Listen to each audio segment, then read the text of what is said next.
Ville.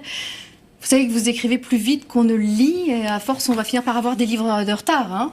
Oui, j'en ai encore plein à paraître, 2 autres chez Gallimard, 2 autres chez Grasset, voilà, 7 ou 8 dans les 4 mois qui suivent. Faut qu'on suive. Bon, on va essayer d'en savoir un peu plus sur vous. Nous allons parler d'hier, d'aujourd'hui et de demain. Commençons donc par hier. Yesterday. Vous êtes l'enfant d'un père ouvrier agricole et d'une mère femme de ménage.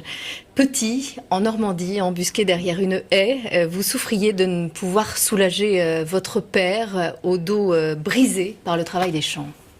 Et je suis resté fidèle à cette image-là, enfin à ces images-là, parce que j'en ai beaucoup d'autres. J'ai connu avec mon père et ma mère des gens taillables et corvéables à merci, qui étaient dociles et soumis, qui travaillaient bien, qui faisaient bien leur travail. Et je me disais ça, je n'oublierai jamais. À 10 ans, vous êtes placé dans une pension tenue par des prêtres salésiens. Je fus l'habitant de cette fournaise vicieuse. Qu'est-ce qui vous a tant révolté dans cet orphelinat ?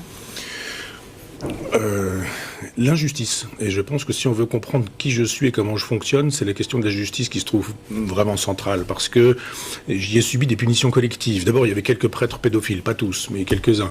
À l'époque, on n'imaginait pas ça possible ou pensable. Donc il y avait toujours cette espèce de terreur sexuelle. On ne savait pas si on n'allait pas se retrouver dans le bureau de tel ou tel. Nous savions, nous, les enfants, qu'ils étaient effectivement des prêtres pédophiles. Et puis c'était la terreur, passage à tabac, espèce de moment comme ça dans l'existence où on se disait, mais moi je veux bien être puni si j'ai commis une bêtise. Mais puni quand on n'a pas commis de bêtises, ça rend effectivement extrêmement intolérant à l'injustice. Vous ferez alors des études de philosophie, vous enseignerez dans un lycée technique de Caen pendant 20 ans. Mais en 2002, en réaction au choc du 21 avril, Jean-Marie Le Pen au second tour, vous quittez l'éducation nationale et vous créez l'université populaire de Caen, gratuite, ouverte à tous. Vous parlez de nécessité d'éducation collective. Est-ce que 15 ans plus tard, il suffit toujours de penser, de réfléchir pour lutter contre le Front National? Moi, j'ai fait ma part. Je demande aux gens qui sont critiques de me dire quelle est la part qui aura été la leur.